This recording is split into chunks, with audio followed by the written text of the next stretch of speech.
All right, it is time for pre-market prep at the close.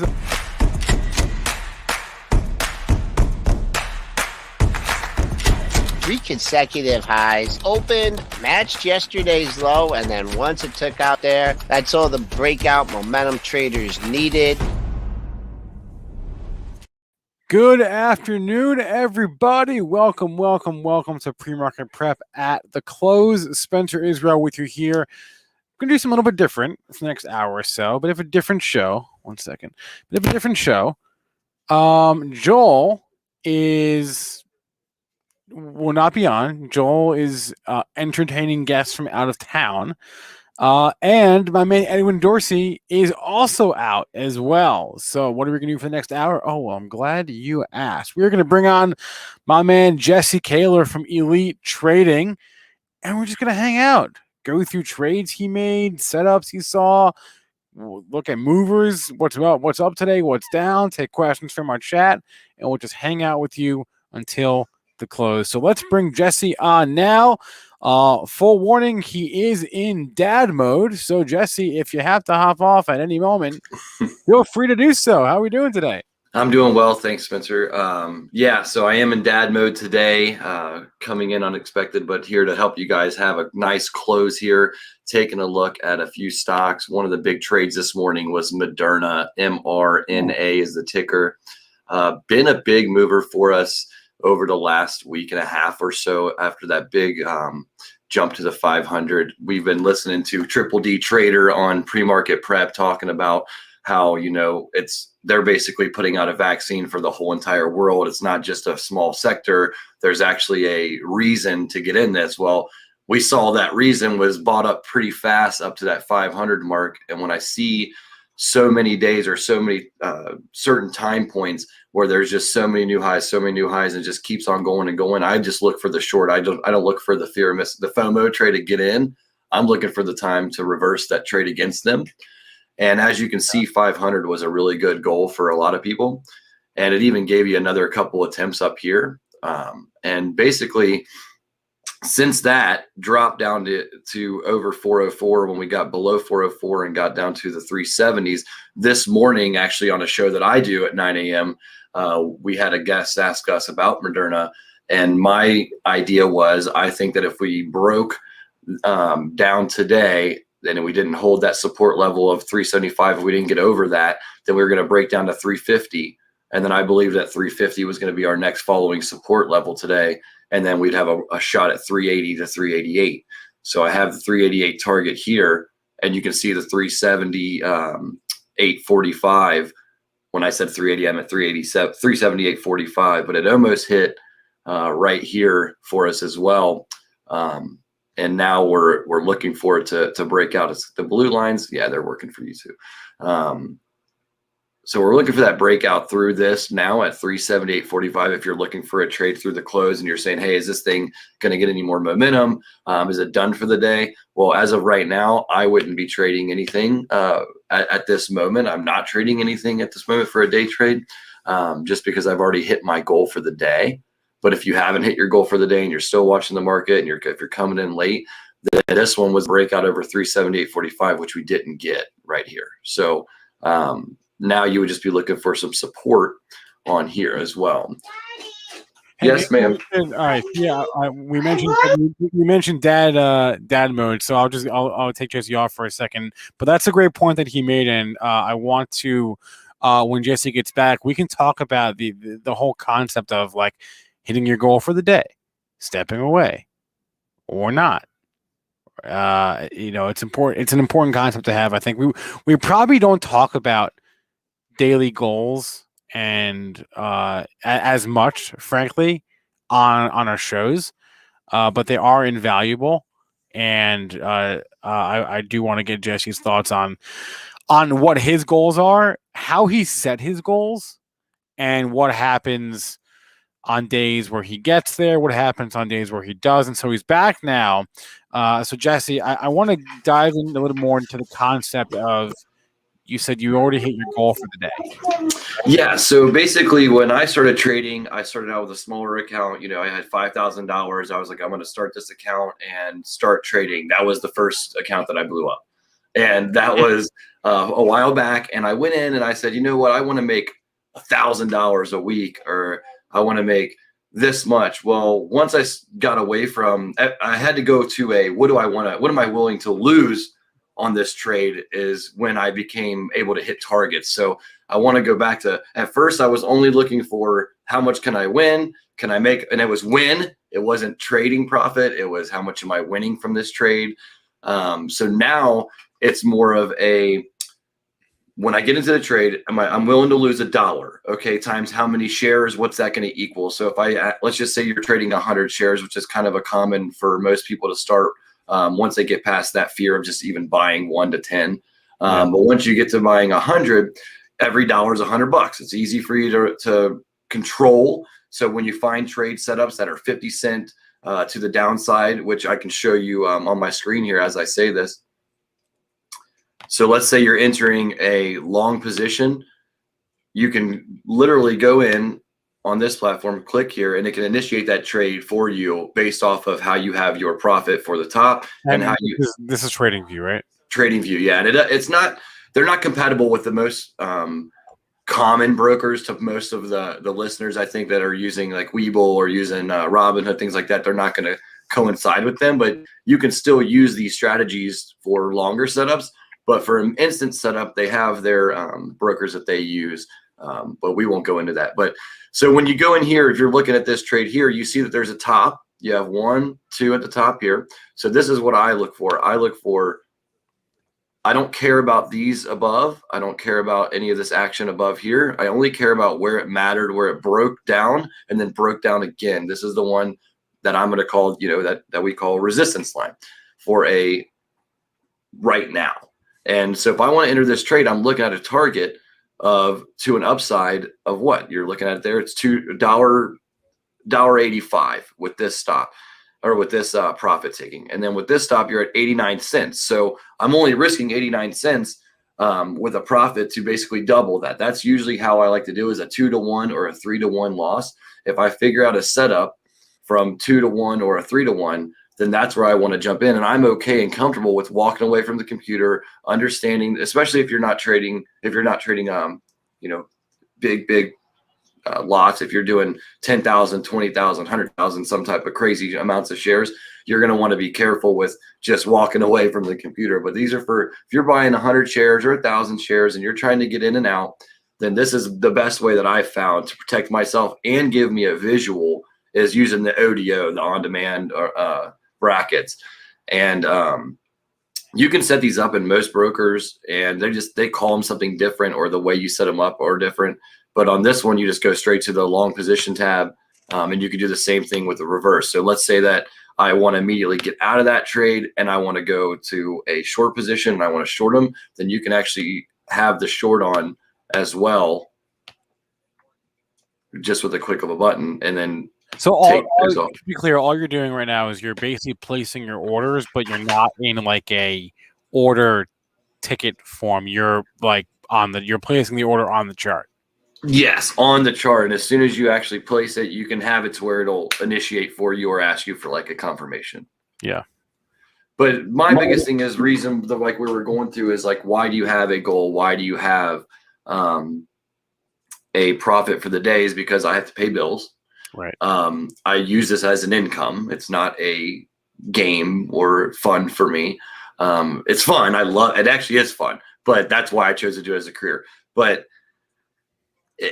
giving yourself a goal gives you a stress relief. For me, that's the one thing, because I have a risk management guide which says, how do you start your day, which is waking up in the morning with the right mindset, going to sleep with the right mindset, eating well, healthy living, healthy relationship.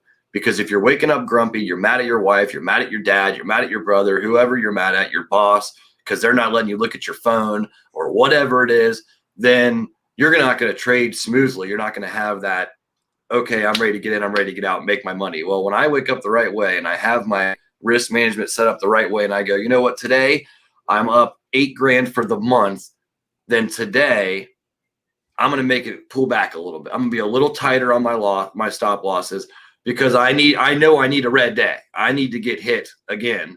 And that's just my own personal trading, that if I'm green, I start slowing down. I start slowing my trading down. I don't get bigger and bigger and buy bigger lots. I buy less and put myself in smaller positions until I find myself feeling comfortable again today. So like today, this morning, I felt really good. I was like, you know what? Market's down.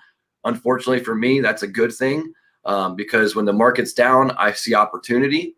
When the market is only going up, I am the guy that goes, I'm the pessimist that goes, I don't think it's only going up. I don't think we're going to stay green all day. I'm not the FOMO trader. I'm the guy that sees a good setup off of a bad day and say, you know what, it's a good company. I want to trade them because I think that there's going to be potential off of this 5 or 4% retracement to the upside. So when I find these setups, the biggest thing is understanding that your profit is more than what your loss is. That's the number one way that I can help someone get into a trade is when they're looking at when they're like, do I get in right now? Well, what's the nearest support level?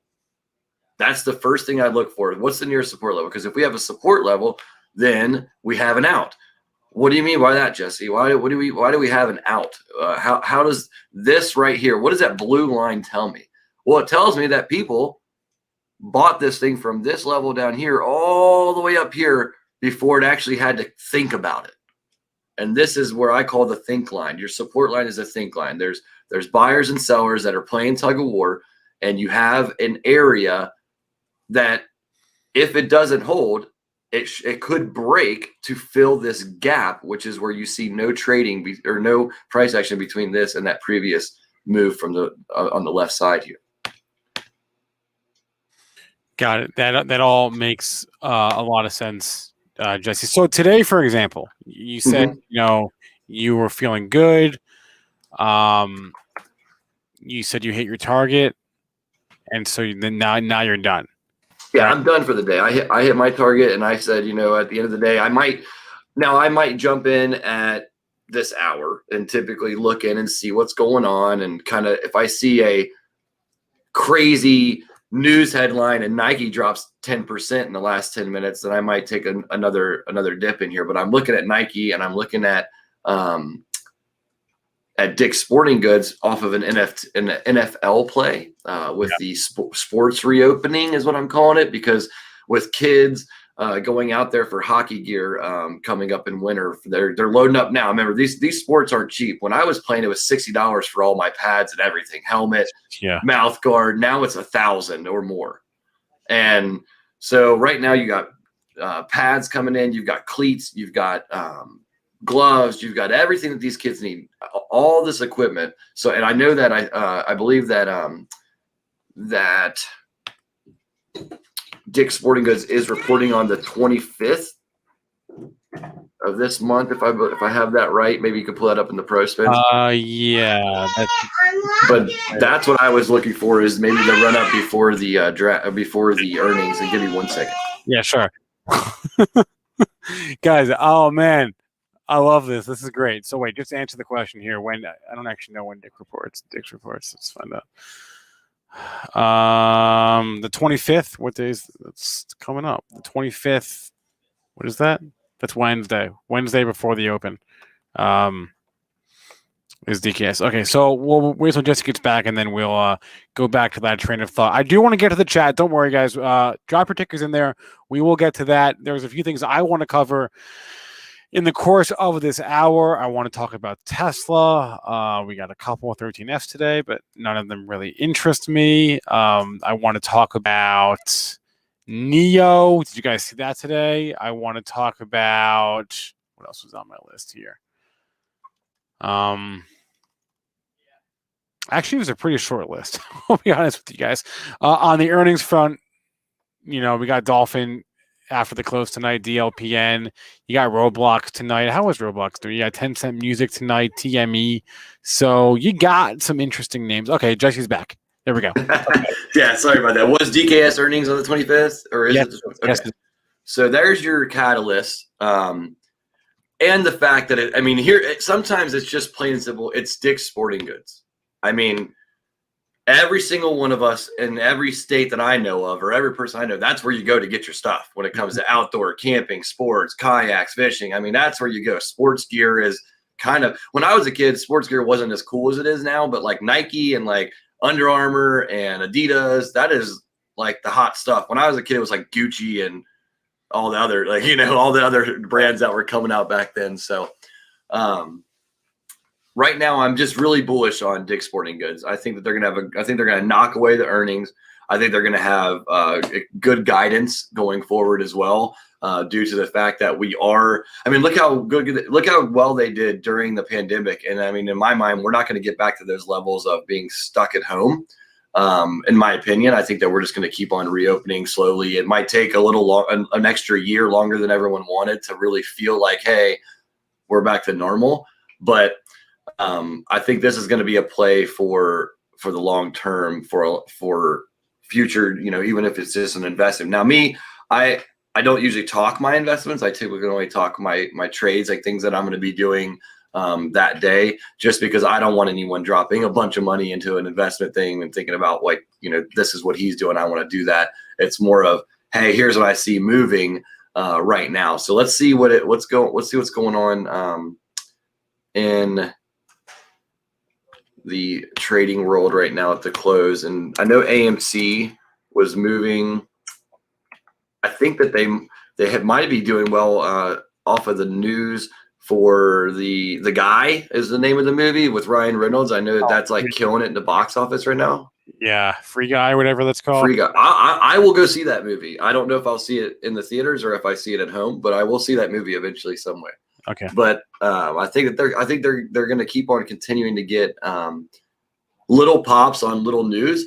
But I'm out of this. I'm not the AMC meme trader. I'm not a torchlight trader when it comes to investing wise. Investment or investor. But I am a trader. I did trade the MMAT. I just wanted to pull that up because I know that there's a lot of people in the chat that'll actually probably feel some pain on this one.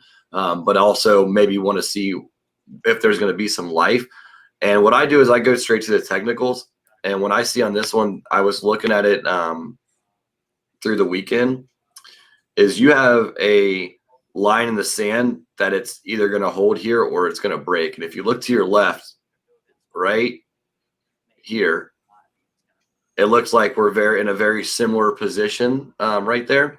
And if not, it was going back down to 40 cents is what I've been telling a couple of people that have asked me about it. So I'm like, you have 40 cents down there, or we're at $3, and can $3 hold for this stock before this dividend merger thing happens? I know there's some people with some preferred shares and stuff sitting there, but. And so let's say it does hold, that it's not a question of 40 cents versus $20, right? Because holding $3 is not the same as going back to 20. You're not. I'm not saying it's going back to 20. I'm saying you might get back to 370. Yeah. Like 60, 50 cents on this thing is what I'm looking at now. And I think a lot of people, what they look at when they see these charts, they go, it could go back to here. But it could also take 7 years to do, 10 years to do so. So they don't understand. Like I think that's where when you're learning charts and you're first coming in, the best thing the number one thing I find people show me are charts that look like this, that went straight up, straight down. They're in consolidation and they're like, could this get squeezed again? Could this move up again? Could it? Yes. Is it likely? No. What's the time frame? No idea. Will you be watching it? Probably not. So what I like to do is look more like it forward and sell $14 calls and sell $13 puts and straddle and strangle this baby all the way through is what kind of plays I'm looking at. Because if you look at that play, it's lasted for, let's go to the daily. If you were doing this play, once it broke past the 1485 mark and got down here underneath in the low 14s, this is where we started trading them.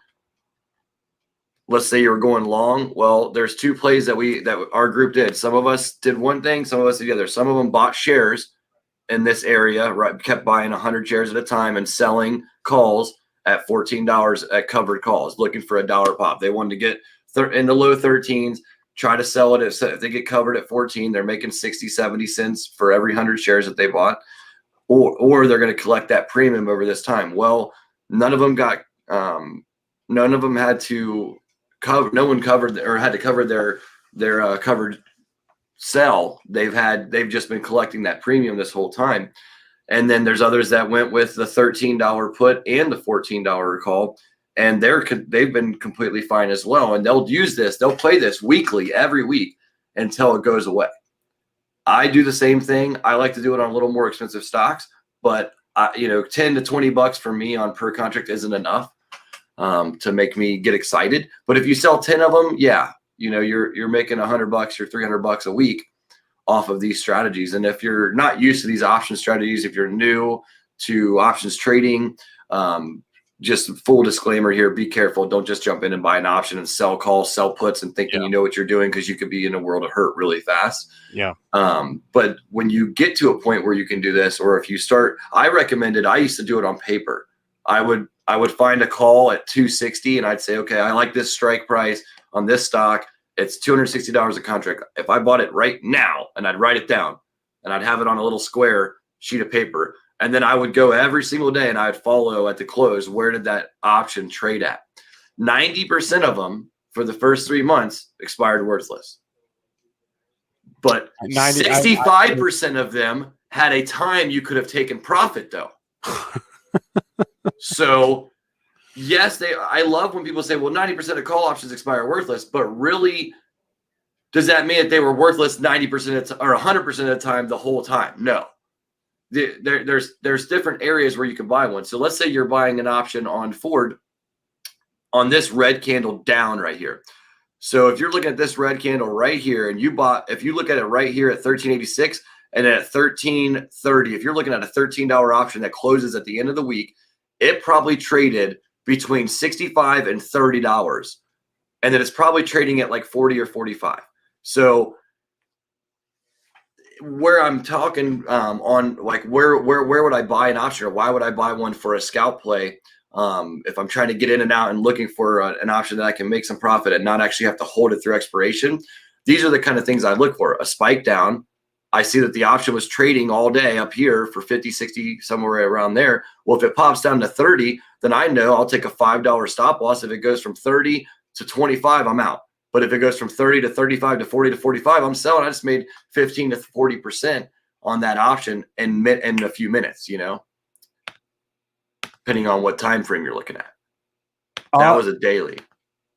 I do want to take a second and just sort of zoom out here. And I want to crowdsource, because I'll be honest with you guys. Does anyone know, frankly, does anyone have an idea as to why we've been ripping higher in the last 4 hours? I mean, we were down pretty much all morning in every major index. The S&P is now green. The Dow Jones is now green. The NASDAQ is flirting with green. Take him off for a second. So the NASDAQ is flirting with green. I mean, and I'm serious. James says he has no clue. I have no clue either. I'm asking, and I don't like saying that, but I have no clue. We did say this morning, we definitely said this morning that this could very well be a dip to be bought. They had speculated. I don't remember if they had said this on. I think they said this on the show. Dennis and Joel were wondering, how much of this morning's weakness was due to the events in Afghanistan. It's certainly, plausible. Those types of dips, generally speaking, are dips to be bought, and that's exactly what's happened here.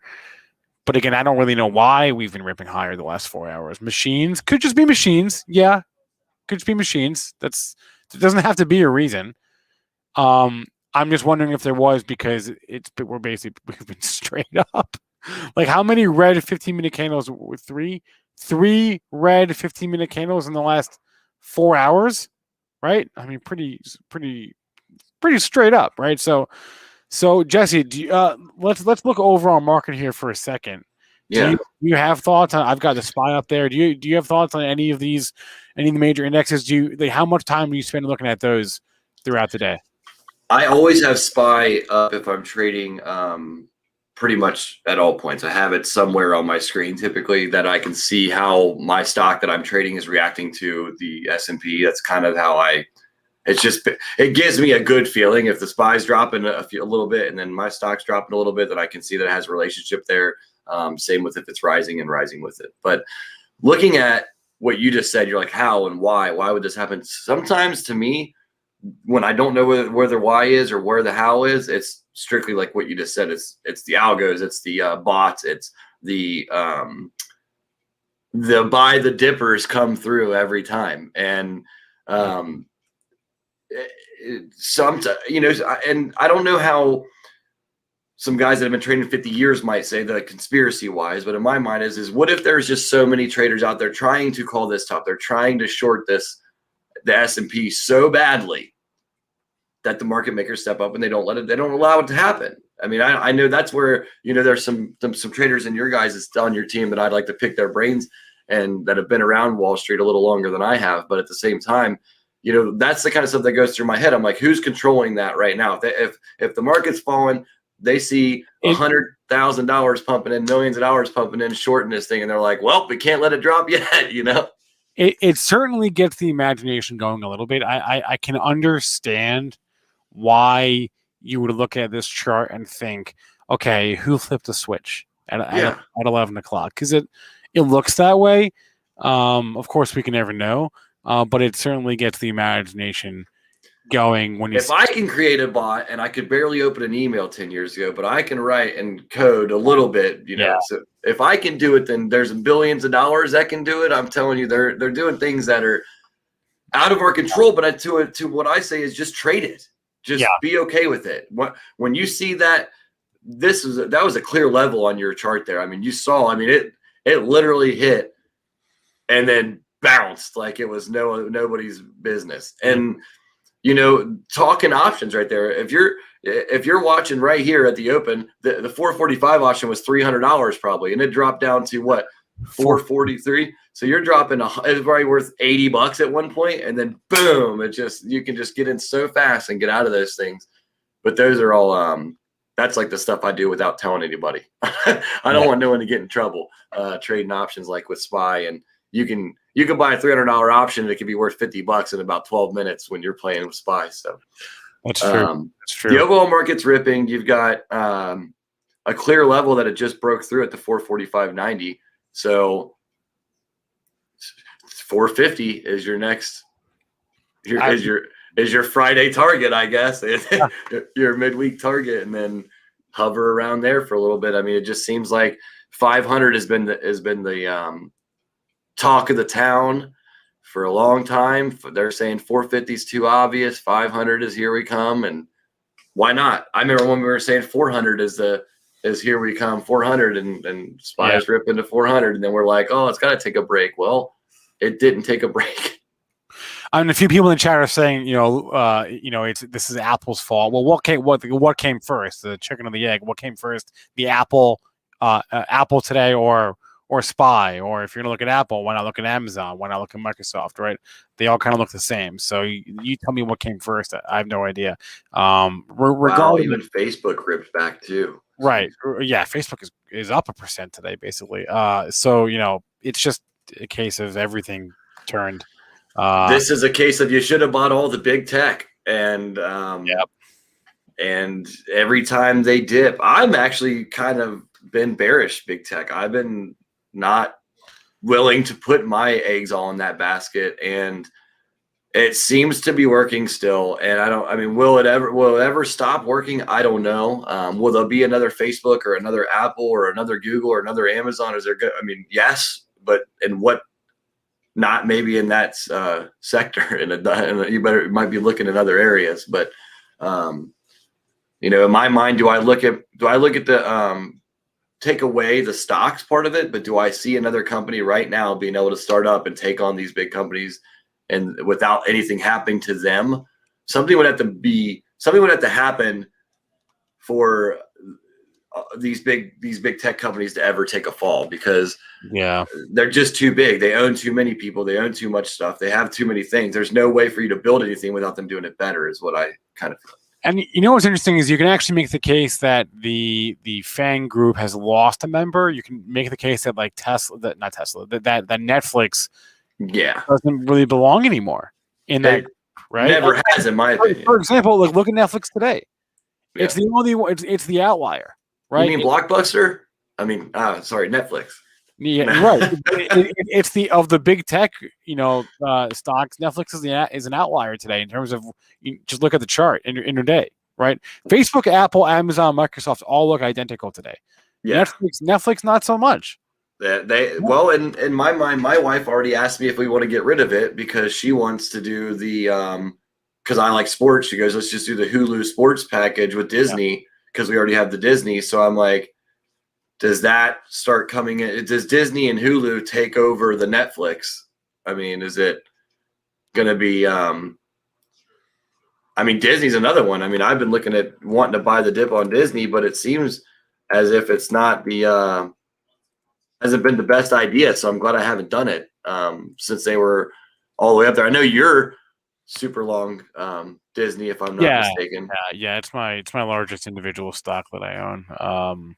And sometimes it's just, when do you find the right time? When do you get in? That's the nature of the beast for a stock trader, right? And that's why I typically don't like to speculate too much. I like looking at price action, seeing what's moving today. If Disney starts moving tomorrow, I'll probably start trading Disney. If Netflix starts moving again, I'm going to start trading Netflix. It's like, okay. So I want to get your thoughts on Tesla here because Tesla is sort of your big mover of the day. It is your biggest loser in the S&P 500 today. It's down 4.6%. This is on the heels of the headline this morning. They had news, right? Yeah, they had a. There was news. They're under investigation. Their AI is under investigation by the National Highway the NTSA. The NASTA. Yeah, the NASTA, right? And this is on the this is leading into their own AI event, which is like Thursday night. It's like Thursday, like 8 p.m. Eastern time. Now that plays a point too, because if you're not a car guy, do you guys know those window stickers that go on cars when you go to buy one? You see like the sticker and it has like the NASTA and it has their rating and the window sticker, right? Yeah. Those are mandated. They're charged. The dealerships charge $50,000 per car if audited, and they don't have one on there. That's how important those stickers really are. Okay. And most people don't know that. And it's just another way for somebody to get paid, that they force you to have, force you to have this sticker on there. But it's protecting the customer. And now, what if they don't? Let's just say this investigation goes through, and they're like, well, we're just not going to give you the rating. Well, then they won't be able to have that sticker on their car to have the rating from them, or they'll have a bad rating on the sticker on the car, which isn't going to help them at all for selling. So unless they get that, they have to get that taken away. They got to get that news story has got to go away, is what's going to have to happen for them for the short term here. But it's Tesla. I mean, I was bullish back in March of 2020 when they were dropping and they had the split news coming out. We were getting 5-1, and ever since then, I kind of just took a step back away from Tesla because I wasn't trading it the way that I should have been. I was trading it with some FOMO at one point, and everyone has that stock where they're like, you know what, I just threw this one out. I just quit looking at it because it just doesn't affect me in my trading habits the right way. Yeah. But I do watch Tesla. I have to, just because of the nature of what we're doing as a business, but I need a big pullback. I need 400. I need 450s. I need something. These stories that would be a pretty epic pullback. Yes, that would be pretty epic. It would need, and if it did that, I would probably be like, well, why? I don't. Is this the end? Right. It's like right. But I mean, right now you're looking at 579. You have 630. So what I would like to do, if someone says, Jesse, have you ever looked at Tesla before? And I go, never. I've never looked at it in my life. How would I want to trade it? Well, I'm going to pull it out and I go longer term I'll go to the dailies. I'll go to the 4 hours. I go to the 2 hour, and I will literally just sit here and put lines, horizontal lines that match support levels that I see with my naked eye. And then I like to take it down further and further until they start making more sense and they start becoming more realistic as where they could come. And if you see it right away, they respected these lines. If I wasn't watching it, like you can tell that they were respecting if we would have done this in the morning off of the previous data before this little drop here, they still respect these lines through it. Now, will they respect them again? Yes, but will it be up or down? That's what you're trying to learn. And so what I do is I go, okay, does it respect this right here? Does it bounce off of the 683.22? Does it break through and come back for a 50% retracement on this previous move right here? And that's how I set up a trade for myself. And I go, okay, if it breaks that support level, 50% move of the previous move up from the low is right in this area. So they would, and when I say they, people trading to the downside would be attacking this level. Well, they have a bigger momentum to the upside at this moment, or a bigger move to the upside than they do the downside. So when I add my position here, if I want to go long here, it immediately puts my risk really close to that 50% mark, and that's just the way I have it preset. And then I want to go to the bottom of the previous support and resistance above me. So there's support, resistance. Well, the old support becomes resistance. So I look at that as a target for the upside, but I'm not greedy. So I only want 50% because I'm only placing 50% to the downside. Yeah. And now this trade doesn't look so good to me to the upside. All right, Jesse, let's talk about some other trades you made. We talked about Moderna. Mm-hmm. I think there are more that you made, either day trade or swing trades that we had. Yeah, we had Nike. We had we already talked Dix, didn't we? Yeah, we talked Dix. So let's go Nike. So Nike Nike is basically your NFL play again. To me, it's just in the same basket of the gear is getting bought again. I like the technical setup because I saw it. They didn't let it break past this low here. They didn't let it break past this low here. And then now at the this is a position that I would take at the end of the day today. I'd like to see them break. I wanted to see them actually break past the 173.90 here and hold. So that we still have 20 minutes unless they break out even further. That was where I wanted to get in, but I like this area with a $2 stop loss right now, honestly. But I don't think I'm going to take the position though. As that I already did what I was going to do for the day, so I didn't want to just. I was going to do this as a setup, as a trade if I wanted to take a swing, but I'm not going to. This would just be more of a the information is out there. This is for someone else today, not for me. But at the end of the day, I would have been looking for a position in Nike for about a 3-month swing is what I was thinking for running it through December. So you've got you said a 3-month swing. Does that mean in those 3 months you're not I assume you've got some kind of a exit plan in place, but aside from that, are you not looking at Nike? Are you making a point? I would set my profit target still and my loss. I still have my bracket out there of where I wanted to go. It's more of a when I say a swing, it means I'm not watching it. I don't want to see myself go down $1.75 if I got a $2 loss. I just want it to happen if it happens and just get in and out. But swings typically for me are plays that are on stocks that don't typically have really big moves. When I say that, they're not moving like the stuff that's in the news. They're not moving $5 at a time and dropping $10 and going up $4 and going down. They're doing their normal 1 to 5% move. And typically, if I'm wrong, it's going to take an extra few weeks. If I go down 5%, then it's going to take a few weeks to get back to where I previously got in. I might have just got in a little too early. Yeah. But like potentially on this one, the setup's at 168. You want it to break out through 174. So potentially for most people, they wouldn't go long until it breaks out above this 174 and holds. Do you trade around earnings at all? I like to be in before the earnings release, and I don't like to hold them overnight into the earnings. I like to trade the idea of the earnings. If people start talking like, hey, earnings are this week, earnings are that week, earnings are that week, earnings are this week. Well, once I start looking at it, I go, well, what's the stock doing? Because a lot of times that's baked in already. And nowadays it's even more baked in because we have news sources like Benzinga getting you live updates immediately ahead of the game. So you're getting these updates and you're able to act faster. So it's harder for us as traders because before you're like, okay, earnings beat the estimate. Well, the earnings may have beat the estimate, but the stock rose 15% 3 days before the news came out that they had a beat.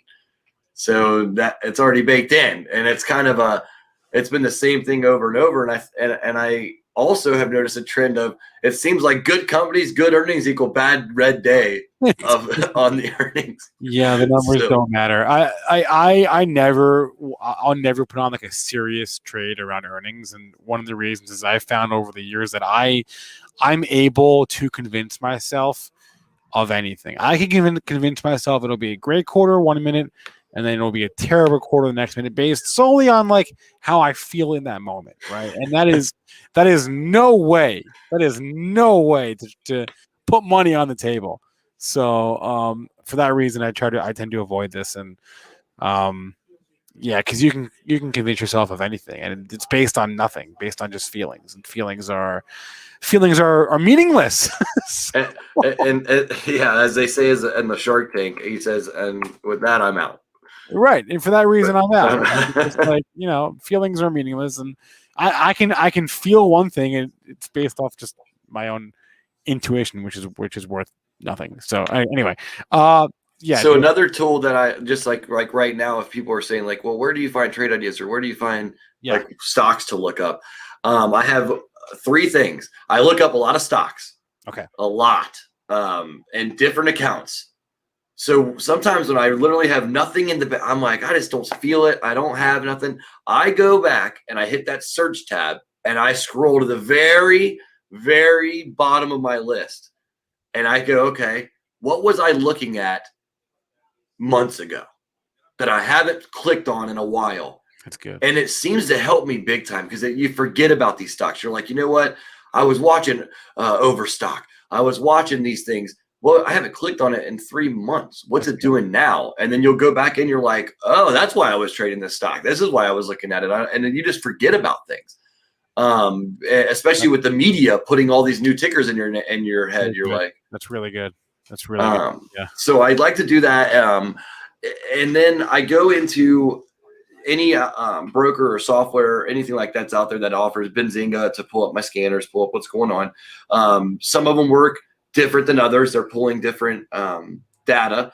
One of them I like to do is just looking at the top gainers in the pre-market. That's a really good place for me to find good shorts. Good shorts. Yeah, when I'm looking to short the market, I look for what's in the top gainers in the pre-market, because a lot of times these stocks are up 32, 29, 25%. Well, when I first started trading, I used to wake up at 4:30 in the morning and be out there doing some Forex trading with my buddies. They're making me, they're acting like it's mid-afternoon at 4:30 a.m. And I wasn't that guy. But at the end of the day, they'd be like, look at all this stuff, man. They're like, we're moving, we're pumping. And I'd take my hour with them. I'd do my stuff with futures. I'd go to sleep. I'd wake up, and my stock that was up 32% is now up 16% at 10:30 a.m. And so I started taking that data and I go, okay, well, if it's up this much in the pre-market, they usually are going to pull it back a little bit before it even takes its second run. So what I like to do is I like to short it on the end of the second run, or the end of the second run if it fails at the previous top for the intraday. So like TVTX was one that was in the pre-market. Everyone was talking about it, right? I actually did post a trade in there for you guys, energy transfers, but I didn't want to talk about it today, but we might pull it up. But I did put a trade idea on Benzinga's. I love that. I want to earn Benzinga coin. All right. I need Benzinga coin for being on this show. I have earned 0 Zen coin. Let me throw that out there. But it's on my to-do list. Is figure out how to earn Zen coin. We need brownie points from Raz. Instead of you getting a gold star, you get Zinger points. Yes. Exactly right. The more you comment and the better your trades are, the more Zinga coin you get. Exactly. All right. Wait, TVTX is up 15%, right? Yeah. In the pre-market to the numbers that we kind of just were bringing up before. Wait, can we pull up the chart? We're looking at Hal right now. Oh, sorry, because I was sharing a different screen. that actually makes it beneficial that I can look at other screens and then keep that up there. So TVTX. Okay. So Well, if you see, this one didn't give us the second run up, but if it, yeah, it did right there. So just let me get in here on the 15-minute chart. All right. So finally, when we get our first red candle in the that's what I'm looking for is pre-market. Here we go, and then look right before the open at 9 a.m. Look what it did. It flushed you, right? yeah. So it flushed them out. If you're able to trade the pre-market, then that would have been a great short, right? Before it's usually that 20 to 15 minutes before the open, right? Or even sometimes 8:50 before 9:30, a little bit before 9.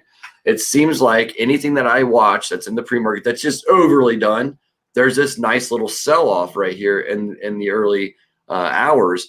And I like to just find a nice couple green candles right here, something like that. Just give me something and then show me it's going to fail again. And then boom, I get back in. Oh, man, the dogs are barking, everyone. Dogs are barking. I got to close the door. Hurry up for candy. Close the door for candy. 3:48. We got 12 minutes left, and everyone is firing up. That's interesting. That's interesting that you say you're looking for, you're not looking for the massive payday 21 to 17. You're looking for 20, 30 cents there on the upside. Yeah, I'm looking for small moves. I am known for being the first one in and the first one out. Okay. That's a lot of my guys, a lot of the group. You'll see me talk about if you ever feel free, Spencer, jump into Elite Trading Discord and you can have some free alerts from us live. So I post all my trades in there that I do, and then typically though is the nice part about it is for me is I'm really not greedy at all, and I like to trade options. So I can't be greedy with options. So I like to get in. I like to buy an option and make 5 to 15% within like that. I like to see this red candle, enter on this little tiny green. Boom! I'm busting back in. Oh yeah, I forgot. I'm on the second screen. So even if I'm ever looking at an option, I see these candles like this. It's such a quick move, and the problem is, and I know I've been over this a couple of times, and I know there's a lot of people in the group that possibly just don't trade them yet, but an option here is not going to be the same price here, all the way across here. An option will change price based off of intrinsic value, time decay, and whether it's in the money or out of the money, right? So I want them to know that when I talk about trading and making 5 or 10%, you've got to be really, really quick with this, really smart, really fast, really quick with trading options. Now, just trading with shares, you can take a lot more pain, than the guy trading options. I feel like people that are trading shares, you lose $2 in shares, you're not losing nearly as much money, compared to the options. But anyway, I'm looking for quick scalps. I go to the pre-market. I like to see what's moving. MTD was another one, but that one's super expensive. It's a $1,900 share. But let's say ENLV. Let's pull this one up. ENLV. Same thing. Red, green, and then red all day, right?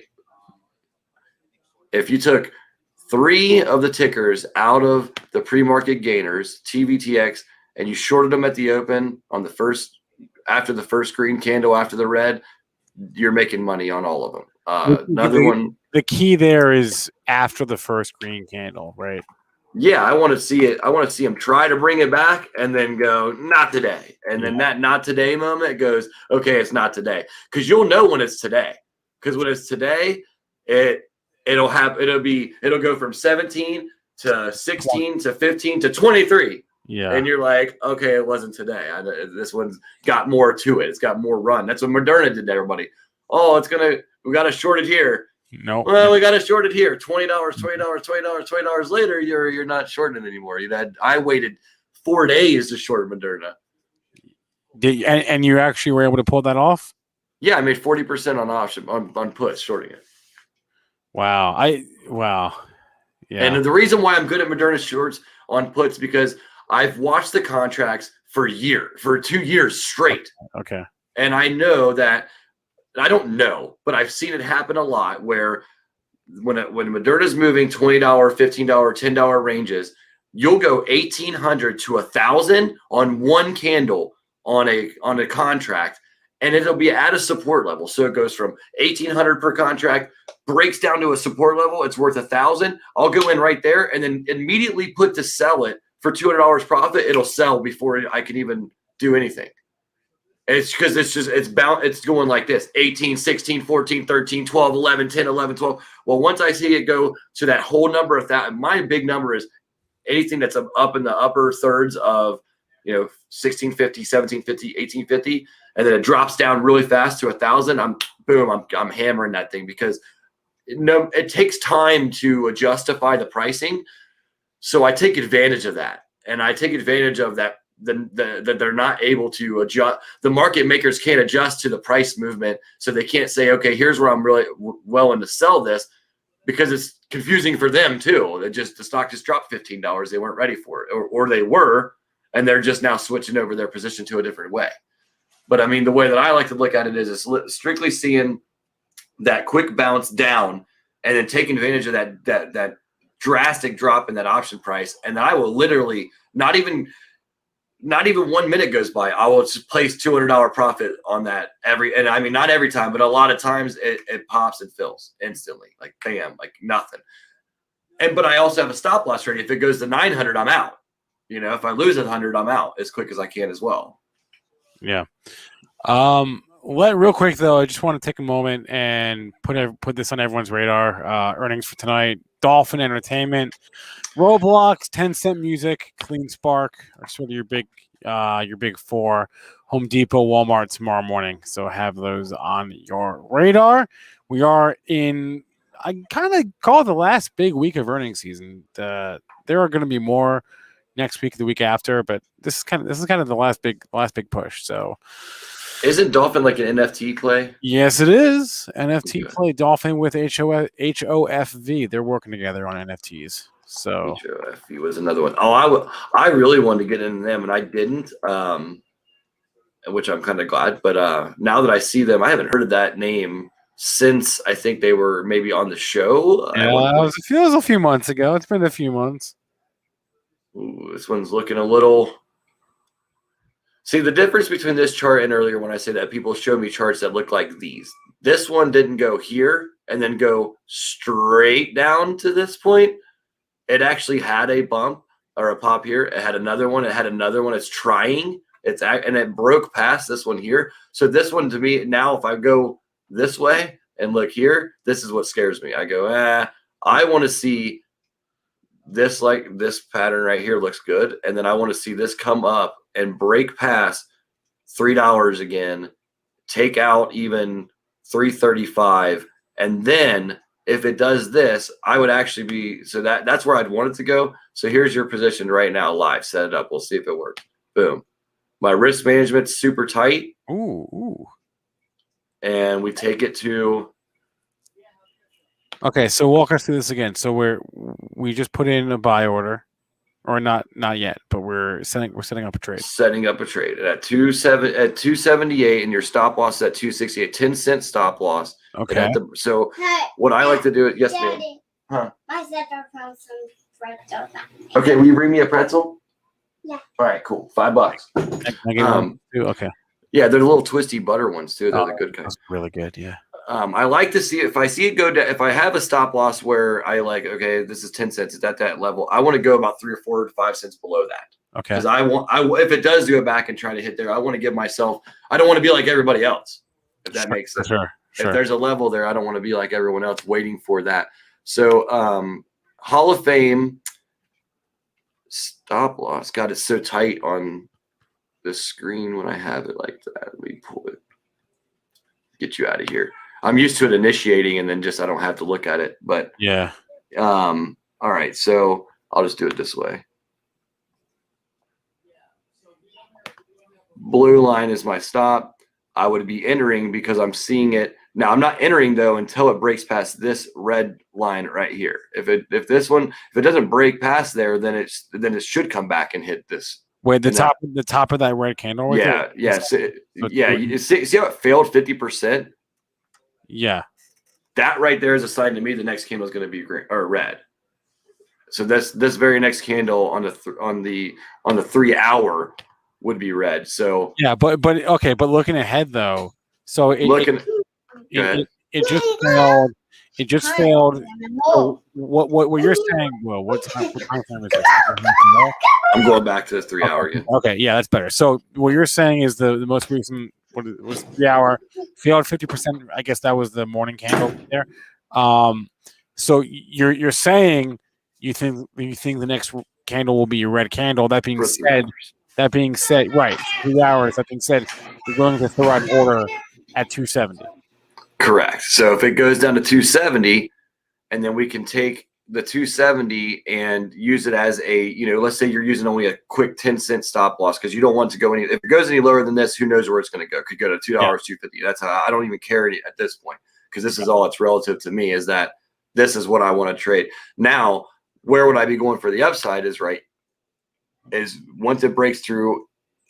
Sorry, if we're going to get in here, then we want it to come back to this 50% retracement where it failed, right? So there's your up move on here is so small because the company's such a small trade. But I mean, obviously, depending on what we're trading. We're talking 12 cents here. Is that what we're talking? Yeah, 12 cents. So you'd want it to come down here, hold here, and then break past to try to come back and take back this move because this would be considered 2 moves in my opinion. So if you're going to break 50%, why not hold until the rest of that red candle right there? Because I don't know if I'm going to fill all my shares all the way up to the top of that candle. So if it goes too fast on me, if I'm sitting there trying to wait and just try to take the top, I don't care about getting all of it. I just want some of it. That makes sense. I never want the whole move. I mean, if I'm getting the whole move, I just got really lucky. I'd rather be smart than lucky. And smart is I want to get out before the next guy puts his order out there. So I might even want to put my order right there, just slightly below it. That way I'm only looking for 44%. And then I'm getting filled. I want filled green. That's all I want. The answer was you're not being greedy. Yeah, you're not. Don't be greedy. Don't try to pay for the Ferrari today because you got to buy a Honda first. Guys, Jesse Kaylor has been out with us for the last hour or so. Tremendous amount of fun. Here are the links to his stuff. They're all in the description as well. EliteTradingLive.com. Hey, there's our closing bell. All right, there's another link to his course as well. Scrolling down at the bottom of the screen. Jesse, man, a lot of fun. Thank you so much for hanging out with me, and I'll be in touch. Thanks for bearing with me today with the kids, guys. Stay in the green. I'll see you next time they have me on. All right. Real quick, before I wrap up here, I just want to do a really fast crypto update because I didn't do one this morning, and I was supposed to. But, call it Monday morning hangover or whatever.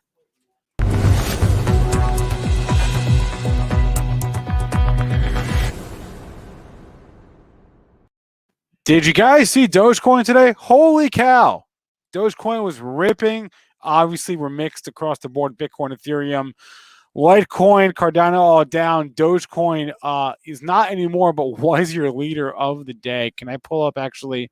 Let me just go back to my my whole screen here so we can pull up this Dogecoin chart. You guys see that? Look at that overnight rally in Dogecoin, guys. Holy cow. We are back above 30 cents. Bulls in control? Question mark? Maybe. Dogecoin ripping though this morning. There's the Bitcoin chart. So, we're just sort of hanging out in this $46,000 area. Ethereum, it's kind of the same thing. We're still steadily marching higher in ETH. Taking a quick breather for now. But it was a great this morning. Bitcoin crypto was the only thing that was up this morning, right? Stocks were down, crypto was down. Let's go to my crypto stock watch list. Ugh, mostly reversed. This was mostly green this morning, I swear. That's like it was last I checked.